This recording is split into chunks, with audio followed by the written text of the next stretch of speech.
local election headquarters.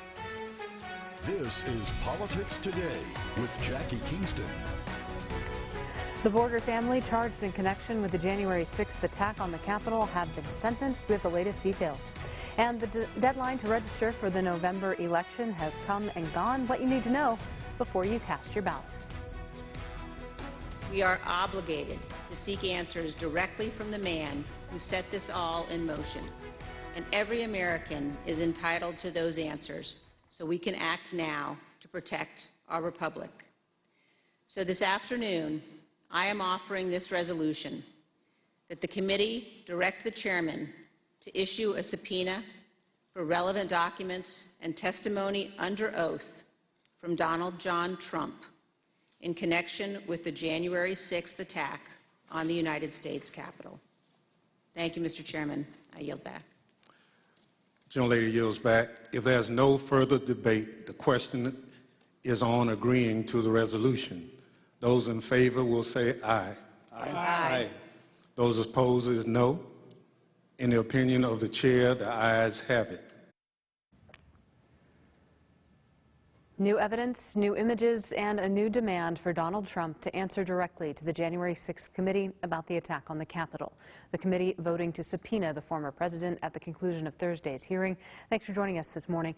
During the rest of the hearing, the committee laid out its latest findings concerning their investigation into the Capitol attack before the two leaders, Representative Benny Thompson of Mississippi, Liz Cheney of Wyoming, explained why the committee needed to hear directly from Trump about his actions on that day and why they were calling for such a public vote on the issue.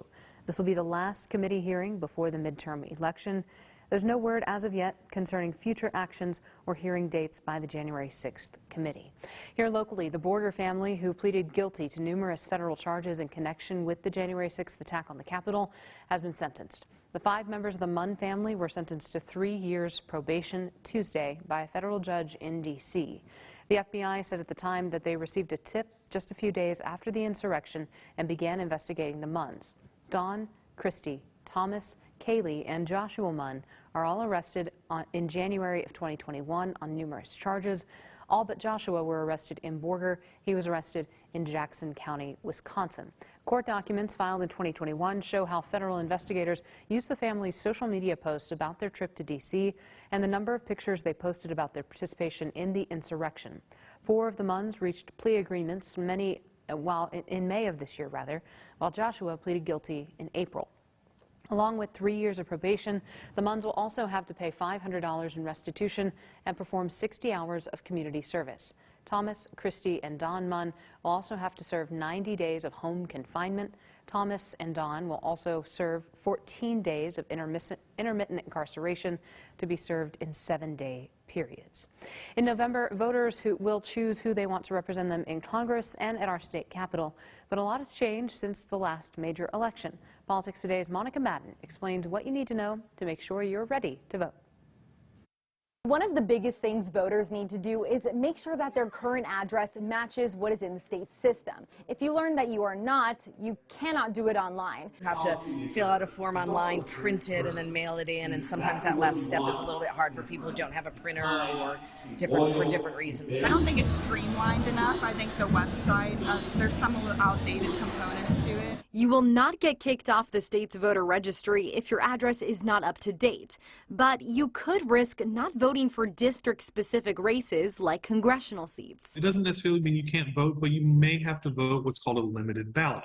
A limited ballot is only those races that are in common between your previous address and your current address. Thank you for being a voter. One campaign volunteer I spoke with says she's been getting a lot of questions about law changes from Texans she has helped register to vote. They're confused about a lot about their ID, where they can vote, and quite frankly, that they think they're registered and they're not.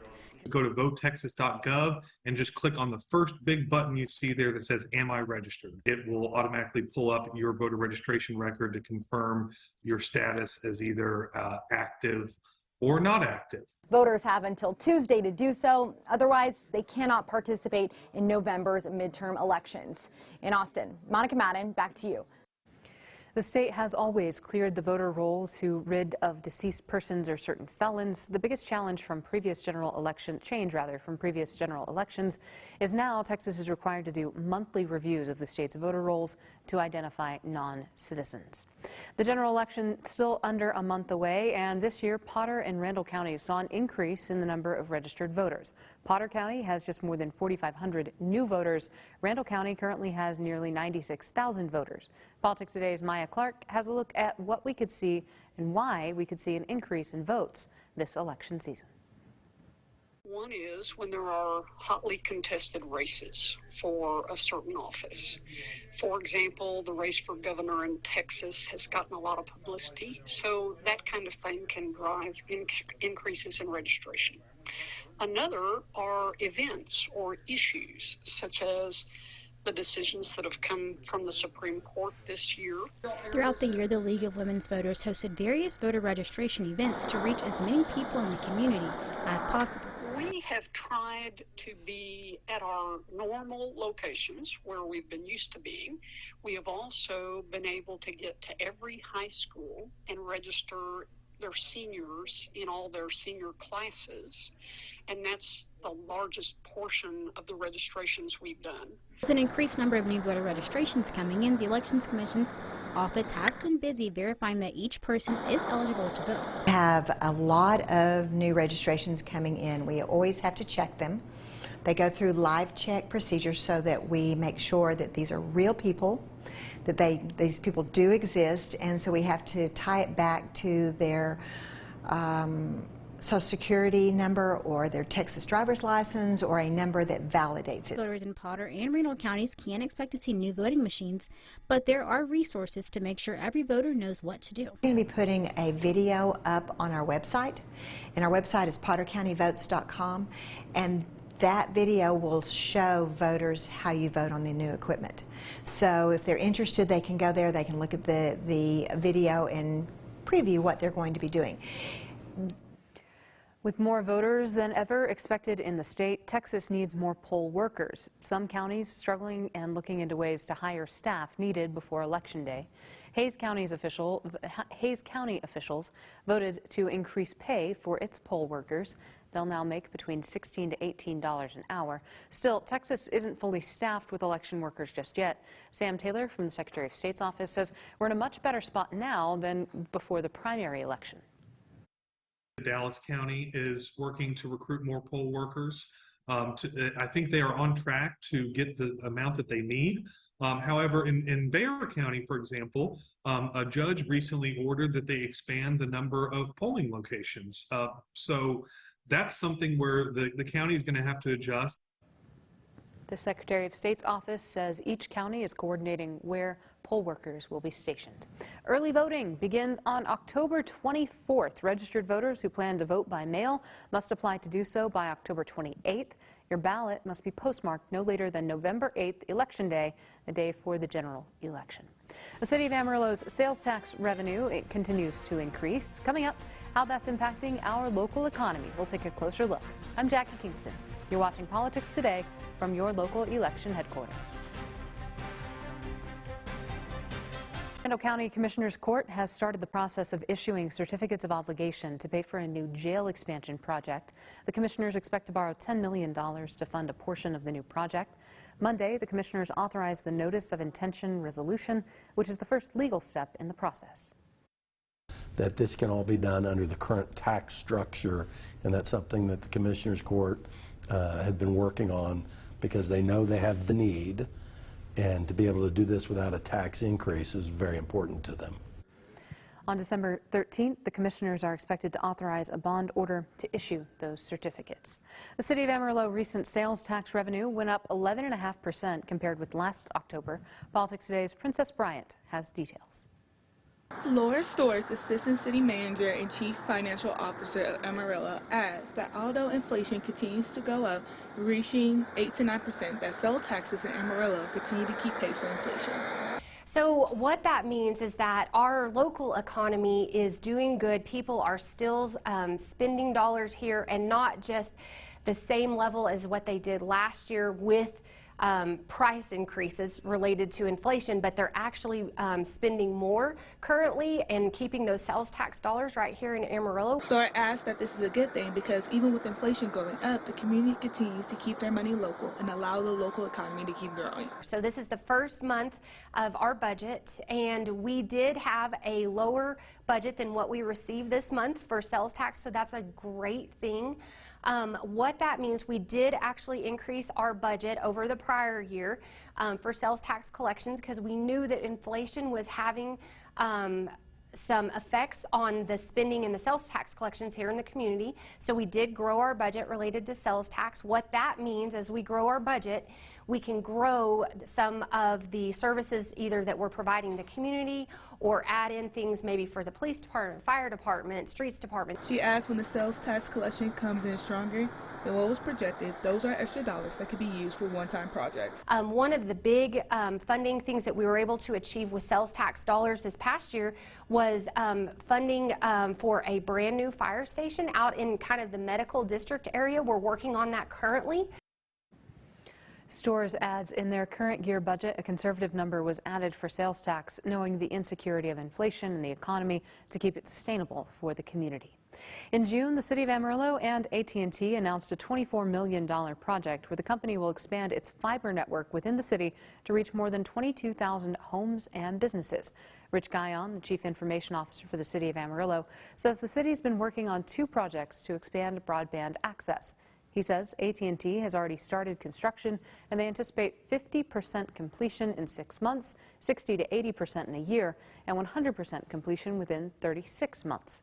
He says with the construction pieces in place, the city is shifting to media literacy. We're going to start with fundamentals.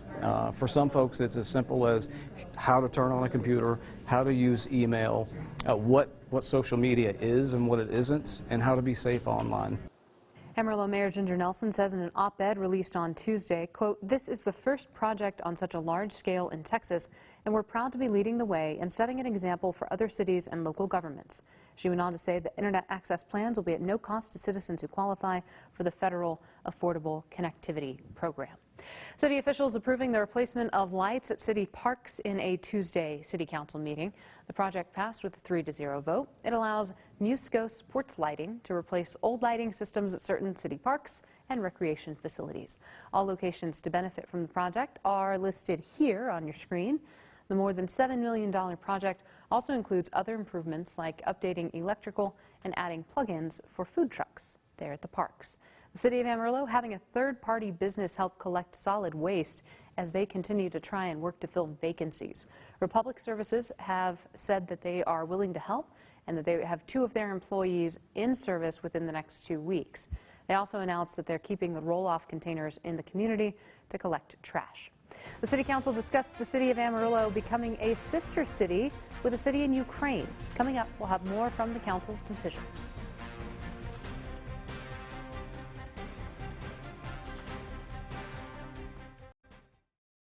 At Tuesday's City Council meeting, Executive Director and founder of Kind House Ukraine Bakery, Glenda Moore, presented a consideration of becoming a sister city with a city in Ukraine. Politics Today's Princess Bryant has that story. Sister city relationships are a way for cities in the United States to build connections with the international cities by providing aid and an understanding of international culture. Because what it means is that we would actually send art to them, they would send art to us, we would work in a business sector. The council would be completely in control of the items of how we would be able to coordinate our sister city friendship with Ukraine. So this doesn't tie us financially to them. Dnipro is a city in the buffer zone of Ukraine that over the past 8 years have received housewarming materials, medical supplies, baked goods, and much more from the Kind House Ukraine Bakery nonprofit and partners. We actually partnered with Tatiana Vasilevia, and she has been instrumental in getting medical supplies that were donated from BSA, Northwest, Lubbock, other areas, and we've also purchased some items as well to be able to send to Dnipro and Kiev, Ukraine. And so as we started working through that partnership, the mayor of Dnipro reached out to us and said, would you consider entering into a cultural friendship with us? Mayor Ginger Nelson adds, relationships like this shows the world the heart of the High Plains. in Amarillo in the Panhandle, we're people who like to take care of other people. And so I think having a friendship with Dnipro, Ukraine, would be expressing that culture to them. Mayor Nelson explains next steps. Step one is to join the Sister Cities International group, which is good. We've been members of that, I think, in the past, and so we can follow through on that step. And then just for me to reach out to the mayor and begin the conversations of what exactly are we committing to each other and what does that look like. In Amarillo, Princess Bryant, KMR, Local 4 News. More added. Kind House Bakery is open to paying the $1,000 fee for the sister city relationship, but Mayor Nelson said in the meeting this fee should be paid for by the city. The Uvalde School District suspends its entire school police force. Coming up, the latest from the district on that decision.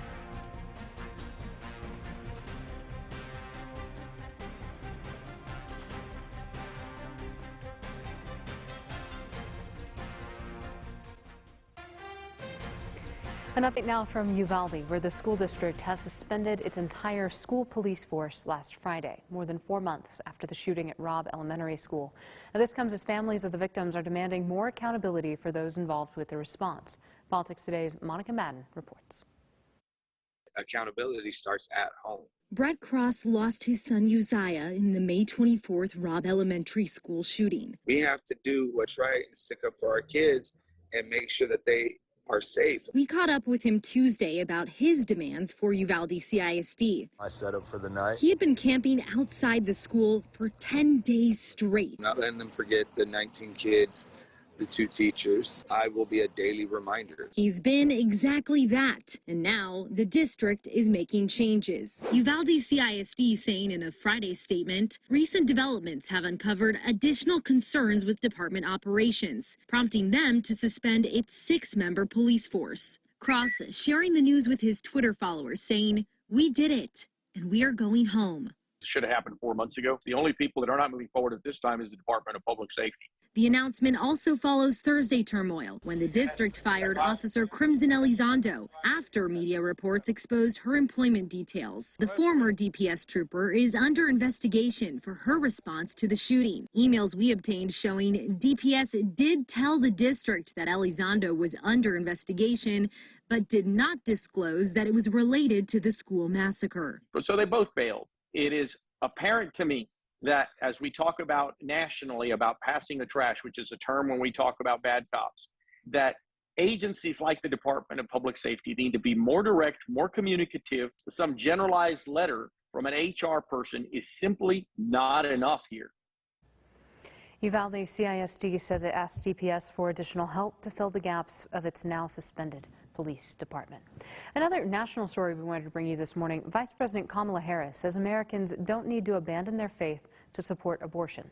She made the remarks Tuesday in Austin during a moderated discussion about what the Biden administration is doing to protect reproductive rights. Abortion is an issue many Democratic candidates are campaigning on in the final stretch to Election Day. Vice President Harris says the midterm elections will have consequences. This is not a political event, but there's an election in 31 days, and it will matter if you live in a place where there's a state law that has criminalized doctors and nurses and healthcare providers. It's going to matter who your attorney general is. It's going to matter who your governor is.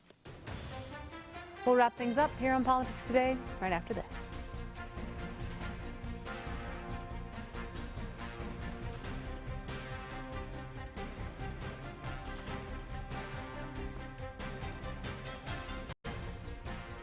All right, we've checked the calendar. We know it's only the middle of October, but Devin, our producer, and I are just ready to skip ahead to Christmas. The official White House Christmas tree was chosen this week, and this happened.